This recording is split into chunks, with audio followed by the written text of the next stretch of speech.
And now it's time for Eyewitness News, the South's most complete and up-to-the-minute coverage of local, national, and world news. Well, all I was trying to do was to be naturally Nolans.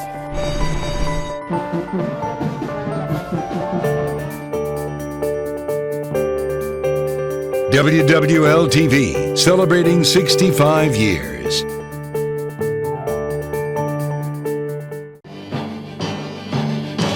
When it came to news coverage and programming, WWL TV stood out nationwide. The networks looked at WWL TV and marveled. They marveled. Networks would fly in and study us. Remember? They were like, why are Eric and Sally so amazing? We really broke some major news stories. That there were times when network came to us. Remember when Dan Rather came to the station? Because no matter what the news story was, it could be the Kennedy assassination in Dallas, but there was always a New Orleans connection. Well, I remember Dan Rather came to the station and he said, you guys do the Kentucky Derby, the Masters, the Baseball World Series, went on and on.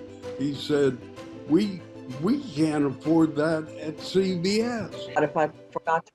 Okay. So we gathered 11 WWL anchor alumni, familiar faces you know by first names.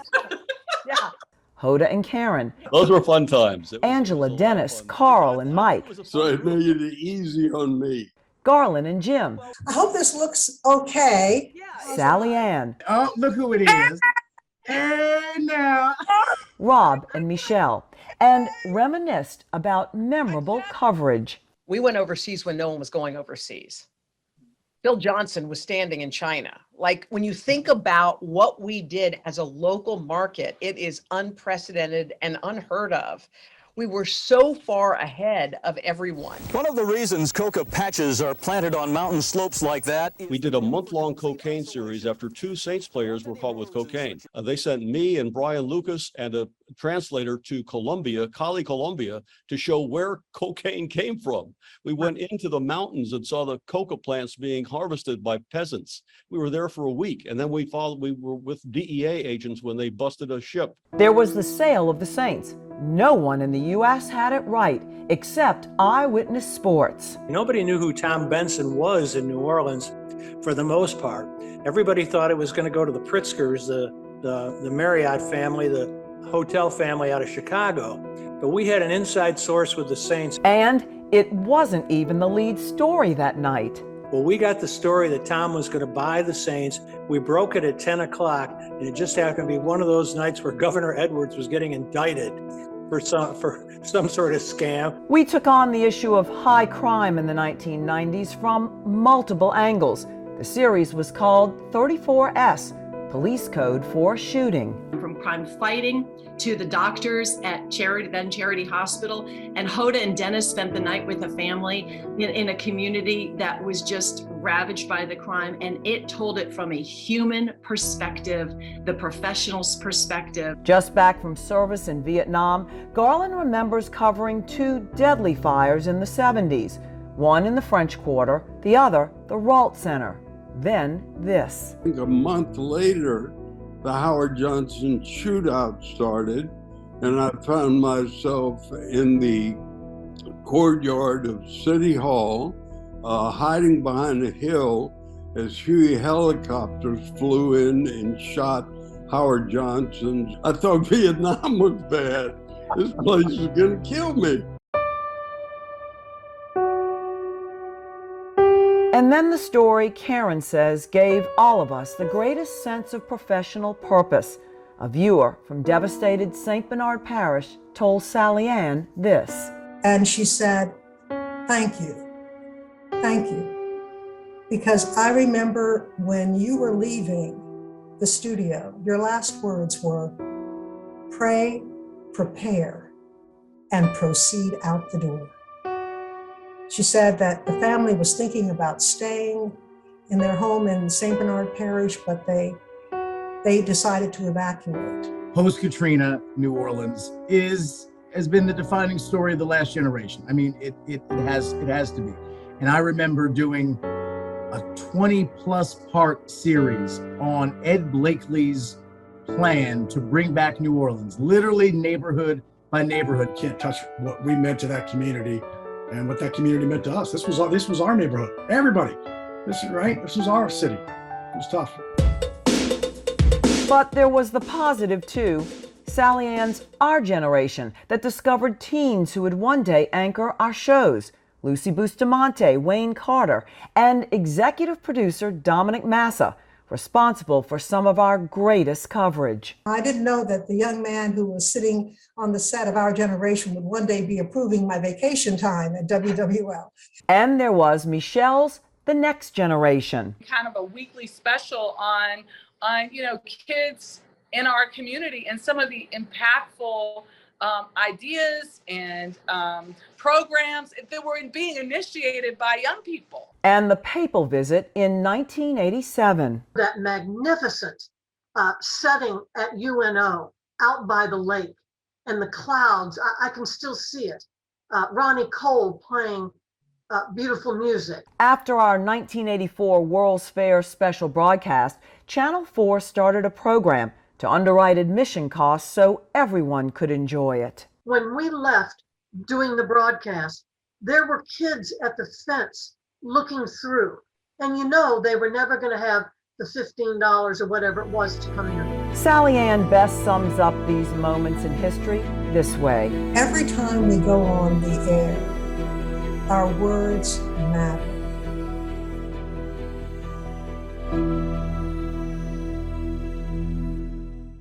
Celebrating 65 years of WWL TV with this historic moment.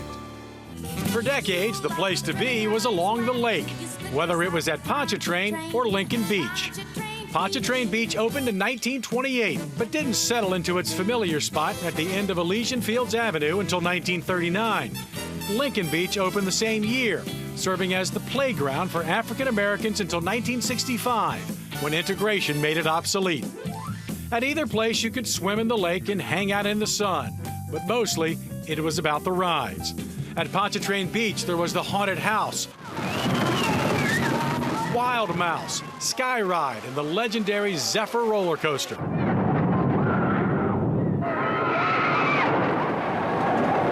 In 1983, the beach owners decided it was economically unfeasible to keep the park open, and September 23rd marked its closing day. From WWL TV, this is a Channel 4 editorial with Phil Johnson. Good evening. In New Orleans, everybody has an opinion, and they're glad to share it.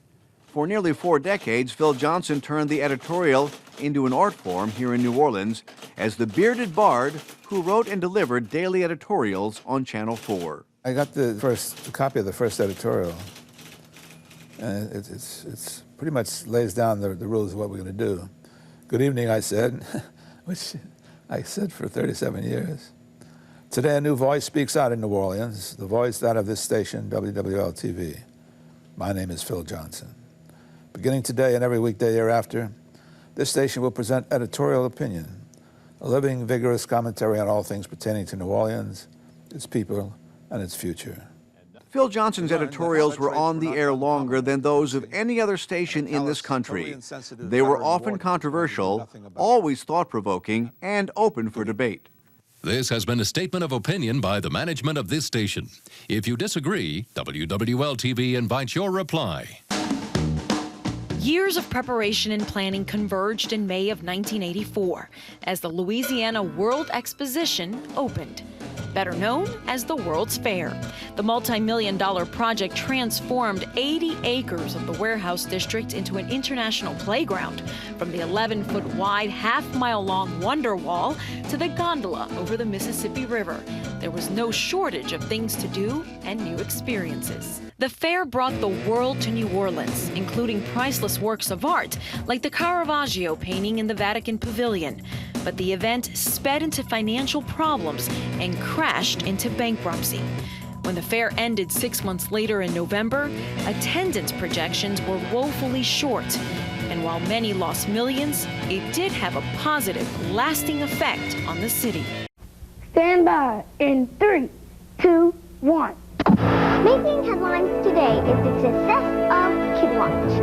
Here at the Louisiana Children's Museum, you'll find hands-on excitement in a real television studio. Back to you, Billy. And here's the forecast. At the Children's Museum, we're predicting lots of fun. All right, that's the news on Kid Watch. This is Channel 4 with a live report from the Destrehan Ferry. In case some of you have not heard the big news, at 6:15 this morning, the ferry, the George Prince, which was loaded down with 25 automobiles and what they believe to be, could be up to 75, possibly 80 people on board.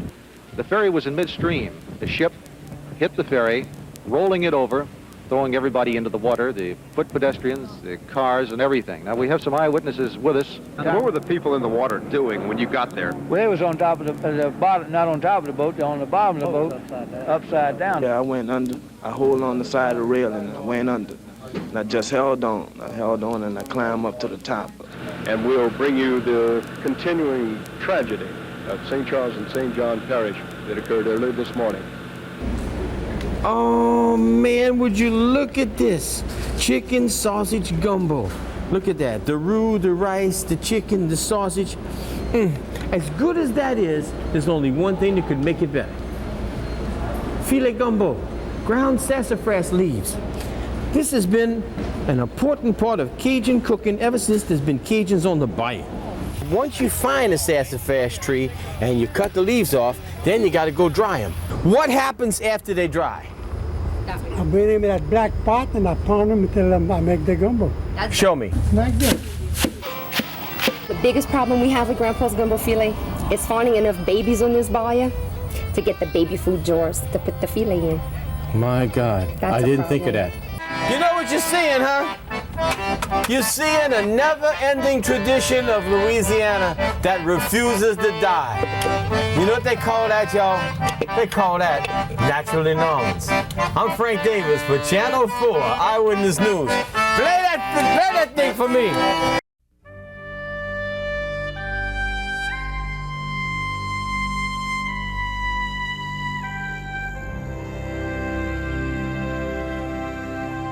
Five, 4, 3, 2, coming out, step 1, and here we go. This is definitely a monster heading towards us. There will be intense winds all across this area. But it's going to make landfall somewhere in this area. If you can't leave, leave now. You are under a mandatory evacuation order. Traffic is 3 lanes deep headed towards Baton Rouge. This is not a test. This is the real deal. We're seeing gusts of about 100 miles an hour. It's just so massive and it's so awe-inspiring. We are facing a storm that most of us have feared. We're in God's hands. And the news has gone from bad to worse. The water is going to continue to rise. A levee breach has occurred along the industrial canal. I don't want to get caught in the water. A lot of people inside of the attics, they're screaming, we can hear them, and we're trying to get them out right now. It looks like a war zone. I've never seen nothing like it in my lifetime. This is the worst disaster in history. People all over the levees, all over houses, and they're going to die unless we can get help. It's been a nightmare. Just holy, holy hell. It's hard to believe that we're witnessing this kind of flooding. We just need help. The hardest thing is telling our kids what it looks like. Hey, stop it! Drop it! We're going to make it. We're going to be all right. We're going to be fine. We have our faith. Thank God for that.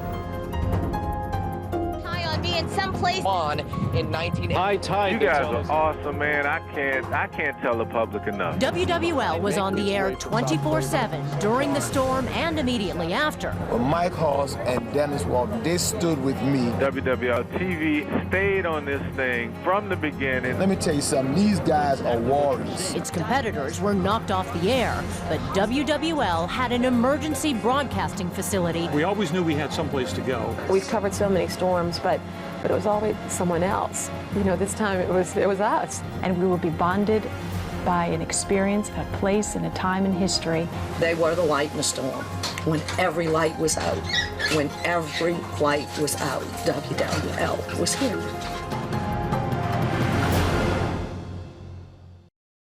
That never say die attitude was evident from day one.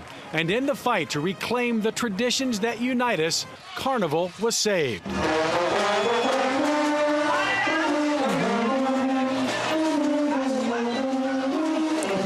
Many crews rolled, and Mardi Gras Day was therapeutic. Katrina knocked us down, but she didn't knock us out. To me, one of the biggest moments for the recovery was Mardi Gras coming back, because there was discussion about whether to have Mardi Gras at all. And a big part of Mardi Gras was held, and it was just such an emotional, uplifting experience. Tides now, and it'll continue to rise. Simply put, for more than 50 years, when Nash Roberts spoke, people listened. During his 5 decades on local television, the man everyone called by just one name, Nash, became a local institution. So much so that whenever Mother Nature would threaten, viewers would ask, "What does Nash say?" to gauge the impact of a hurricane or tropical storm. And New Orleanians came to depend on his forecasts, from Audrey in 1957, to Betsy in 1965, Camille in 69, and Georges in 1998. Nash was there. It shows that it's past the mouth of the Mississippi River now, just past it. But even after guiding generations of New Orleanians through rough weather, this gentle giant of local broadcasting was always humble, even when asked to sum up the imprint he made here in his hometown. Nash, let me ask you, people have literally grown up with you. In fact, they've had grandchildren that have grown up with you now. How would you like to be remembered to New Orleanians? I guess the best thing that I could think of is he was one of the good guys. That's all. That's about as much as I could hope. After the worst mass murder of gays in the nation, a memorial honors people who died in an arson that blazed for less than half an hour. Fire broke out in a second-floor bar last night, killing 29 people and injuring 15. The death toll would climb to 32. Those who escaped reported smelling gasoline before the room was engulfed with flames. And you say it was murder? I'm not going to say murder. I will say that what was done intentionally. The only suspect was never arrested. Witnesses say he had been kicked out of the bar. It was the aftermath and failure to investigate that was later scrutinized. The awful things people shouted about how they deserved to die haunt us. Political leaders made no public statements of sympathy or condolence. Families had trouble finding churches to bury loved ones. These 32 martyrs need to continue to push us forward in our activism. I, Ernest N. Morial. The first mayor of New Orleans took office in 1803.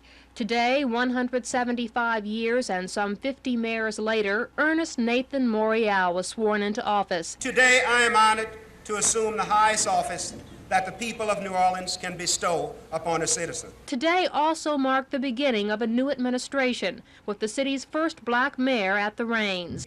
Many years ago, when I was a small boy, I daily passed a beautiful park near Elysian Fields Avenue. Children were playing there in a kind of freedom that came to them naturally. But because of the loss of my childhood, I was allowed to do no more than look through the bars of the fence. I have never forgotten those bars. I accept this honor and this office in the name of all those men and women, both black and white, who, like myself, never stopped dreaming the impossible dream. WWL TV was the first New Orleans television station to broadcast full color, and with its color tape machine in 1964, it became the first local station that was able to tape video in color. Where WWL TV had gone on the air with 2 black and white cameras in 1957, it now used 10 live color cameras and 4 color film cameras. In 1968, the station bought these 2 full-color mobile vans, almost a small city block in length, and equipped them with 6 color cameras and 2 television tape machines. And by the end of the decade, this second studio of WWL TV was equipped and put into use for the broadcasting of news, editorials, and sports, as well as other production. It would be kept busy with more than 3 half-hour news blocks daily. And WWL would become the largest television news gathering agency of the South. In September 1987, New Orleans had a once-in-a-lifetime experience. The most charismatic leader the Catholic Church has had in modern times spent 3 days in New Orleans delivering his message of love, peace, and hope to thousands. The whole church in New Orleans and throughout Louisiana to bear witness to the merciful love of the Father and the Son and the Holy Spirit.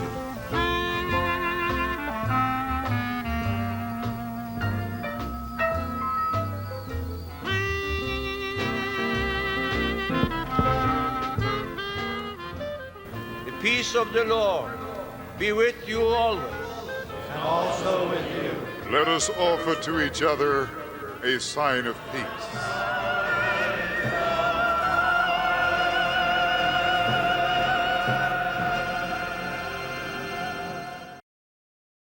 In New Orleans and the Gulf Coast is almost certain to surpass the destruction Betsy caused in Florida, where she struck first. Hacking winds of 145 miles per hour and pushing a storm surge in excess of 8 feet in the Mississippi River, the storm struck around midnight.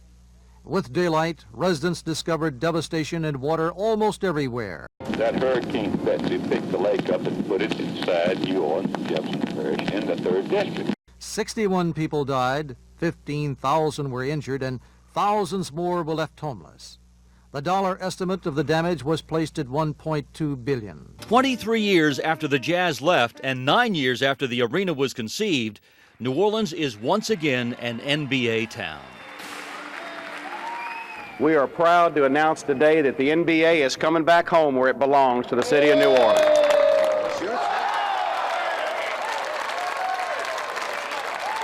We're committed to make this thing work. We're an NBA city, we've got an NFL team, there's lots of optimism in this city. New Orleanians are excited. It's a great time to be in New Orleans.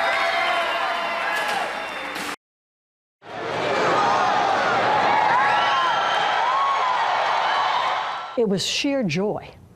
I mean, before you walked in, you could feel it was a pulsating, live building. And people were just so thrilled to be there. I mean, it still gives me goosebumps to think about it. It was just so singular. It came at the worst of times, and for that reason, it was the best of times for it to happen as it did. There is only one known case of COVID-19 in the state. It is spreading throughout the state of Louisiana. And so our job as a community is to make sure that hospital system is well prepared to handle the patients. And the way we do that is by what we call flattening the curve. Do the right thing, stay home and save a life. The storm is coming in. It's hard to believe something so deadly, so insidious could have wrapped itself around us in a blanket of joy. Mardi Gras 2020, believed to be our super spreader. When we see numbers like the ones we're seeing today, it reaffirms why I have already made the decision to extend the stay-at-home order. And as the numbers increased, so did the press conferences and the restrictions. Bars and restaurants closed. Schools moved online. There was no such thing as safety in numbers. We were encouraged to stay 6 feet apart or alone.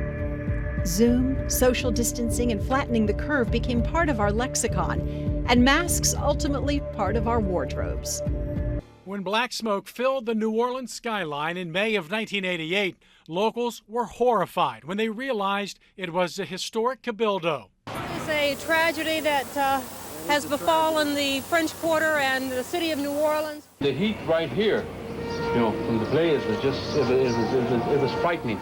The most important thing is that everyone got out safely, and that would not have been possible had it not been for alert security guards. We walked out in the square and we turned around and we looked at the cupola of the Cabildo.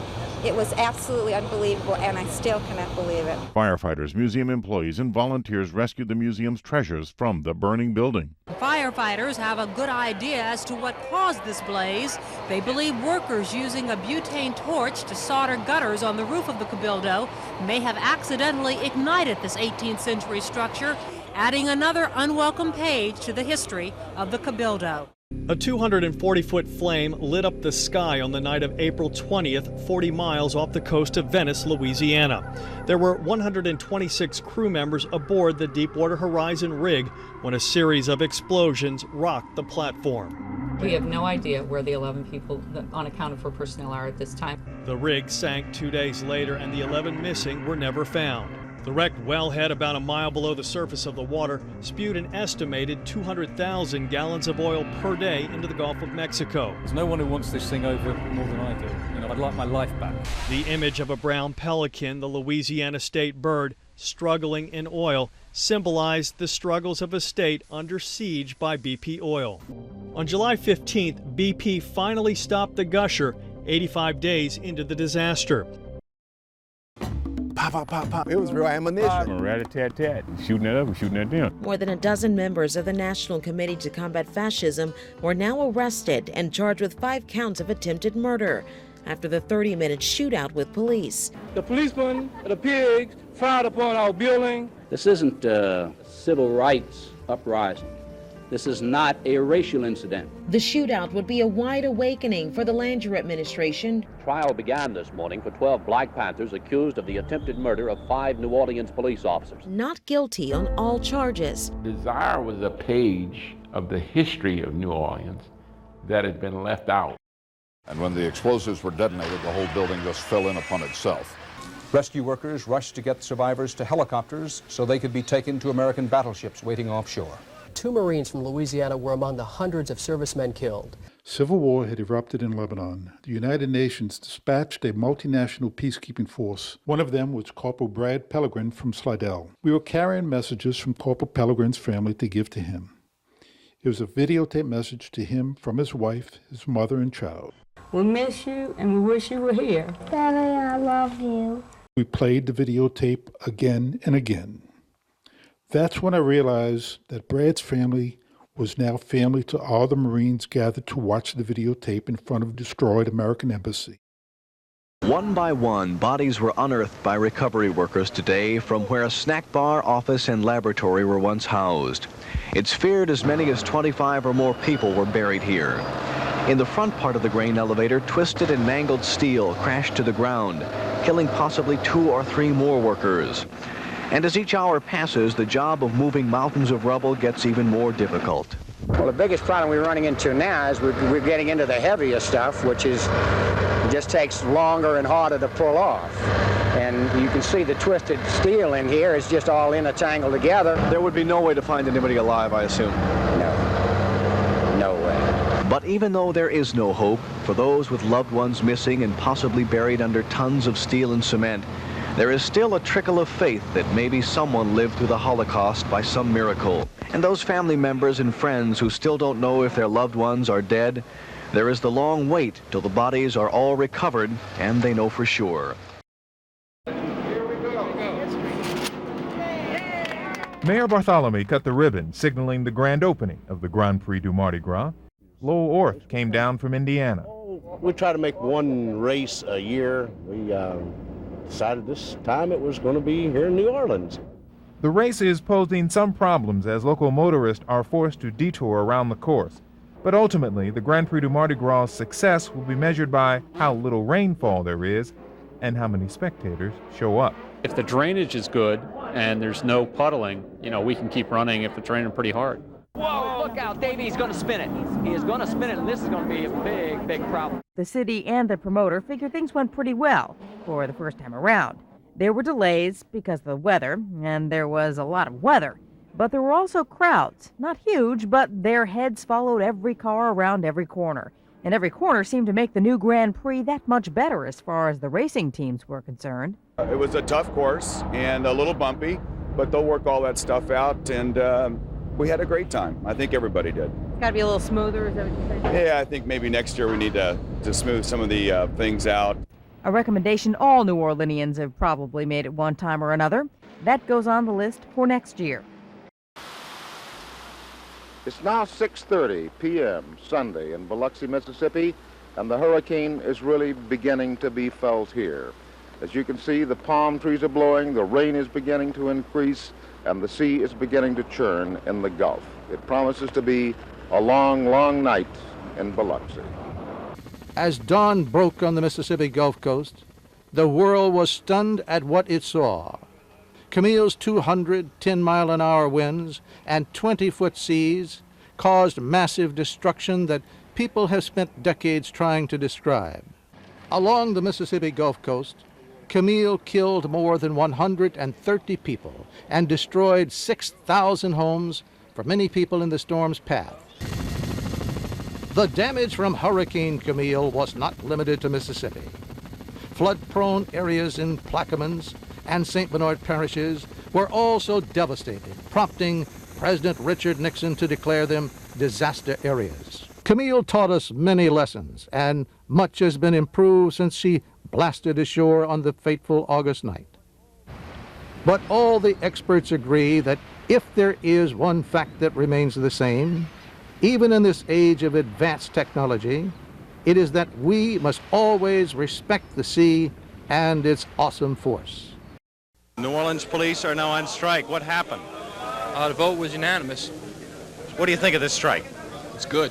Why is it good? Why is any strike good?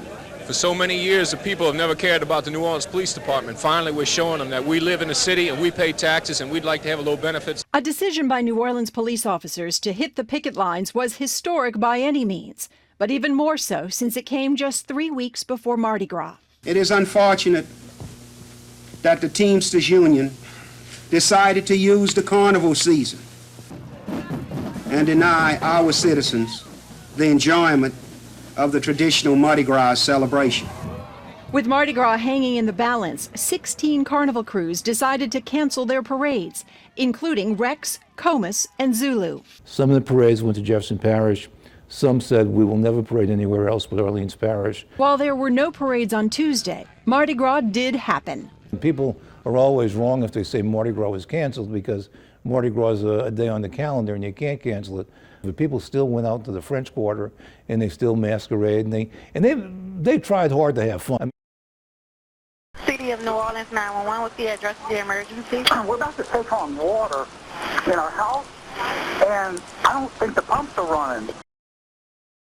August 5th, 2017, heavy rains flood New Orleans. Sewage and Water Board officials say the city's drainage system is working to capacity. We're operating everything full out. The pumps were on. The pumps were on. The pumps were on.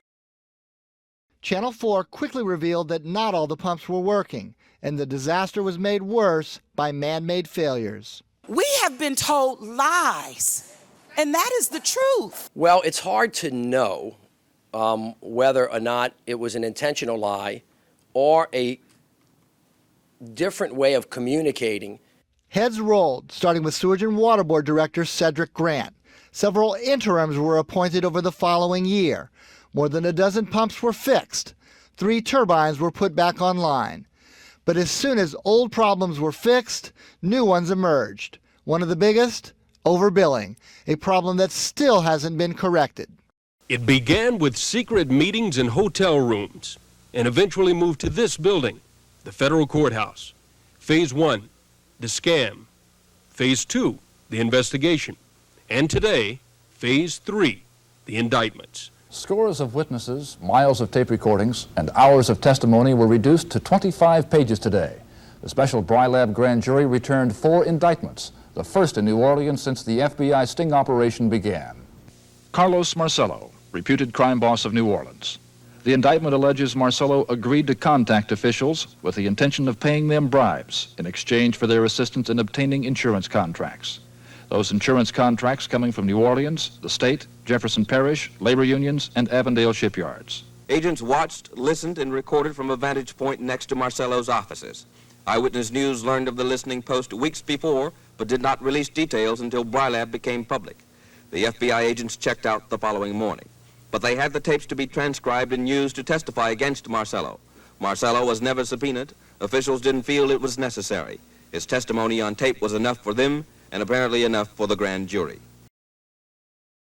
Summertime in New Orleans, what does it mean?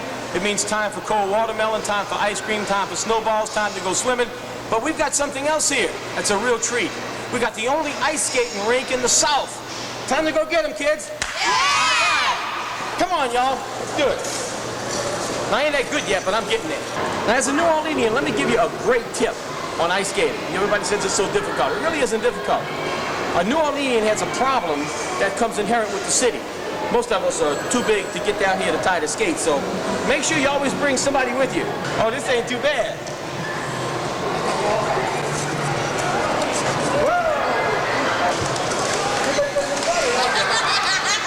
Do a split in the air and touch my toes? Oh, y'all want to stick around for this one. You gotta be crazy. You're waiting for me to fall, huh? I'm gonna disappoint you. I hope so. I wouldn't want to see you. Yeah, you would too. Well, you maybe lying? just a little bit. Yeah, you. Keep it up, chums. All right, baby. Makes no difference whether you can skate or not. It's the fun just being out here. I'm Frank Davis for Channel 4 Eyewitness News, and yeah, this too is naturally known. Won't you listen to the sound so easy, just slide it down. It's all the folks you meet. It's an old familiar beat. Makes you want to move your feet. My city with that zydeco. And nothing is so sweet as the rhythm of the street. 'Cause mama always said it takes you where you're going. Don't you feel it? Can't you hear it? The spirit that you've always known. It's the spirit of Louisiana. Makes Louisiana home. Makes Louisiana home. The Hubig's Pie Bakery opened here in the Faubourg-Marigny Bywater area of New Orleans in 1922. Simon Hubig, the master baker who came to America from Europe, founded his pie-making company in Fort Worth, Texas, and he had several plants in the southeastern chain. But the Depression hit the business hard. The New Orleans pie-making bakery was the only one to survive. Nearly 100 firefighters descended on the Hubig's Pie factory, a presence in this Marigny neighborhood for almost 100 years. Flames destroying it all within a few hours. The building is a total loss. It's a shame. Hubig Pies is an icon in this area. On Thursday, the announcement people have been waiting for brought their craving back. One Twitter user writing, "It's like when a lover returns from the dead on a soap opera. I gotta reevaluate my whole life now." That's right, you can cross this New Orleans staple off your Aunt Dare No More list because for the first time in 10 years, Hubig's Pies are back. Because it's so long. I mean, at my age, I remember them, loved them, and now they're back and I'm here for them. By the late 50s, Orleans Parish was by far the largest in the state, with more than 600,000 people. But it was also a time when people fled by the thousands to the suburbs in St. Charles, St. Bernard, and This is Jefferson Parish. In 1960, Jefferson Parish had 208,000 citizens, a 150,000 person jump in just 2 years. Cheaper and larger plots of land, the construction of new homes and new interstate systems attracted people outside of the city. And in 1956, the two-lane, 24-mile causeway opened, connecting Jefferson Parish with St. Tammany Parish. St. Tammany's population doubled by the late 60s. And just a year later, the G&O Bridge crossing the Mississippi River opened, making it even easier to move to the West Bank. With the expansion came new places to shop, such as Westside Shopping Center on the West Bank, which opened in 1958, then Lakeside Mall, which opened in 1960, with familiar shopping names like Godshaw's and Krieger's and D.H. Holmes.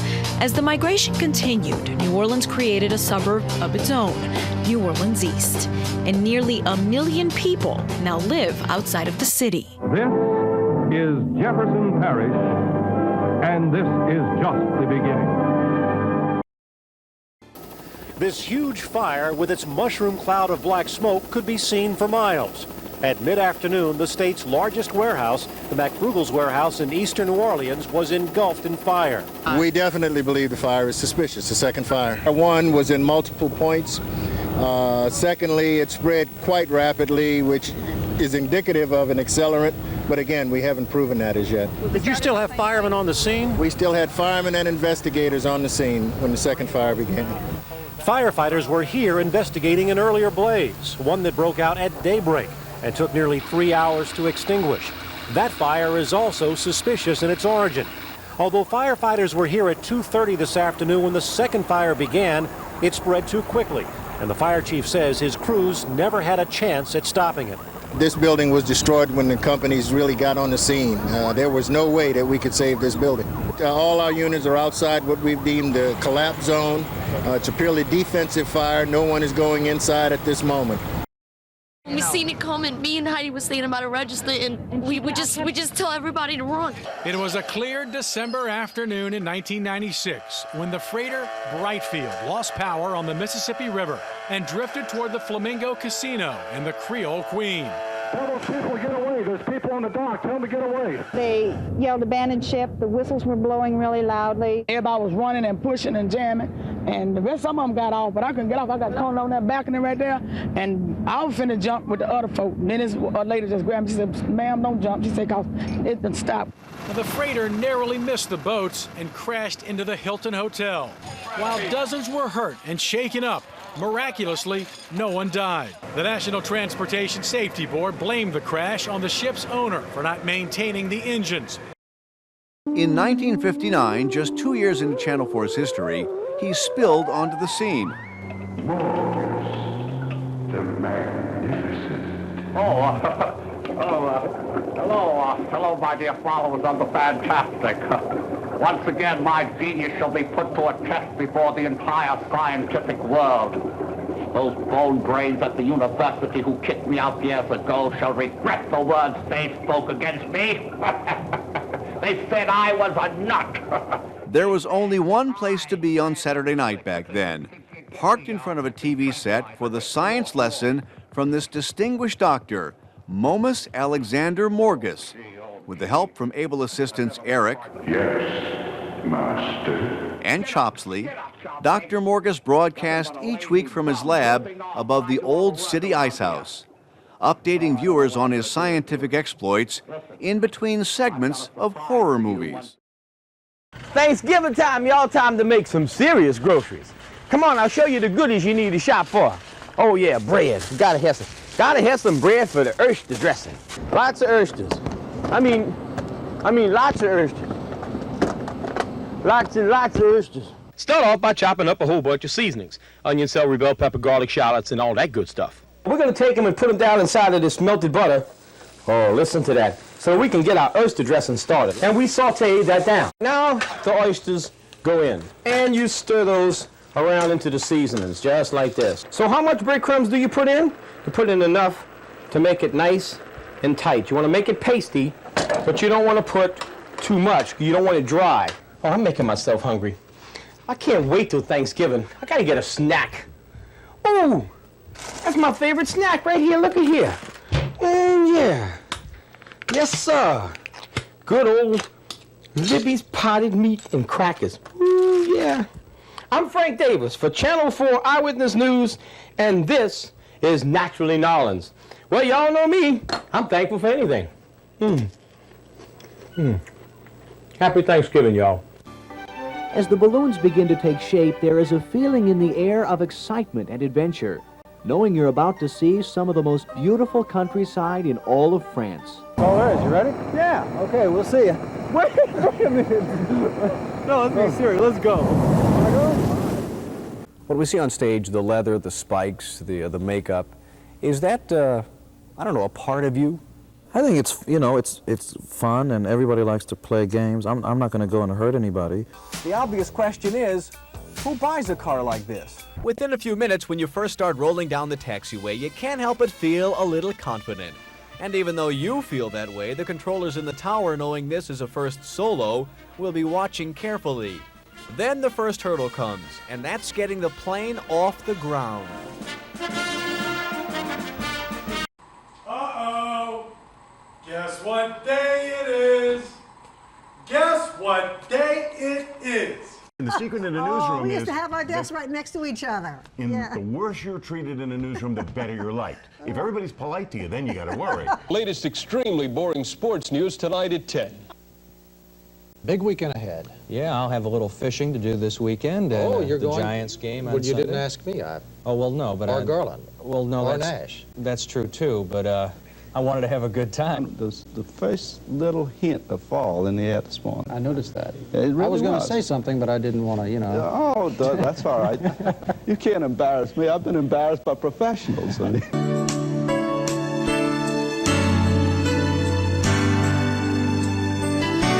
81 degrees Why are you tomorrow. surprised? I just did weather not 5 minutes ago. Because I was talking with Doug. We're not listening. Not 5 minutes ago, it showed the 7th day.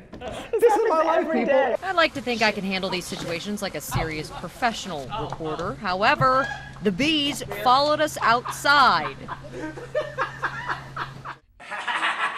Shiva, guess what day it is?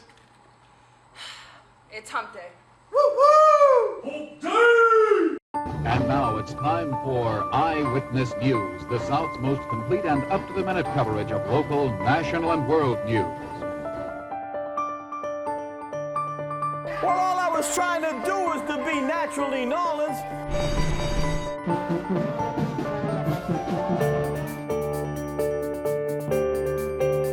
WWL TV, celebrating 65 years. If I forgot. Okay. Tried to get WWL anchor alumni together, and first you have to deal with technology and a group that's, well, lacking a bit in that department. Oh, let's face it. It's the blind leading the blind. Garland can't get video, you can't get audio, and Angela said it's because we're all old. We are. It's awful. Hey, Mag. Well, maybe we can do it for the 66th anniversary. But group by group it worked with people you know on a first-name basis. Hoda and Karen, Angela, Dennis, Carl, and Mike, Garland and Jim, I hope this looks okay. Sally Ann, and Robin Michelle. Oh, look who it is. Hey, now.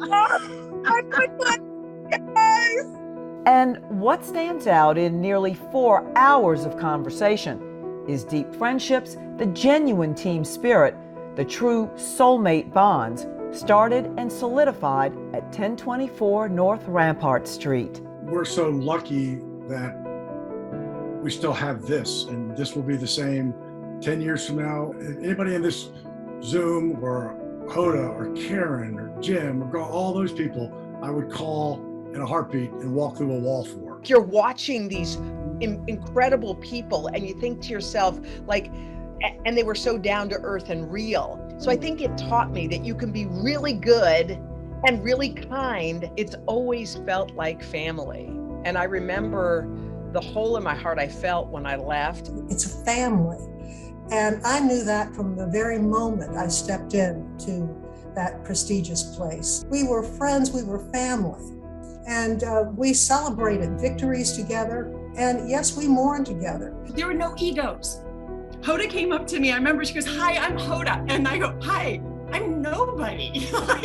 And then we became the best of friends. I think Mike Early had a genius touch in hiring people that their talent was a little bit bigger than their egos. Angela and Jim were the easiest people in the world to work with. And I knew that when my day started, if I talked just to them, I was going to laugh most of the time. Because I knew Garland so well, and I knew what would tickle his funny bone, and Garland had to read a really serious story next. So I tried to sabotage him from the very beginning. I remember every time we were in the studio together, that was playtime. We joked and we laughed and we had a good time. I was kind of nervous sitting down next to Bill Elder, and I sat down next to me in a commercial break. He said, "You did really well." And I was like, whew. The first day I was on the air, nervous as you know what, went downstairs. Thank God it was over. The phone at my desk rang. It was Angela Hill saying, "Nice job. Angela. Welcome to the family. It showed a grace and a sense of family that I would later learn was the heart of that station. Angela Hill took me out for a vegan meal because she knew I was a vegan to welcome me to the station. And you know, New Orleans was not, she had to work hard to find that place like 25 years ago. I think it always starts with leadership. I think it started with Mike Early and certainly with Phil Johnson. The value we had in enjoying each other and being that family. Those were fun times. It was a lot of fun because I think it was a fun group. I think that, Angela's right. It's about leadership. And I think it's about the people they chose to work in that newsroom. When I left for a time and went to Philadelphia, I missed New Orleans and I missed that newsroom so badly. I really couldn't wait to get back. And that's why all of these WWL alumni news anchors, not one a native, either stayed or now claim New Orleans as their hometown.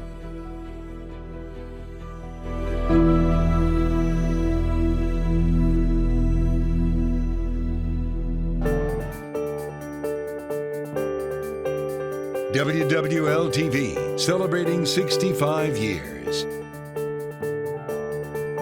Cheers, cheers, cheers, everyone. Yes.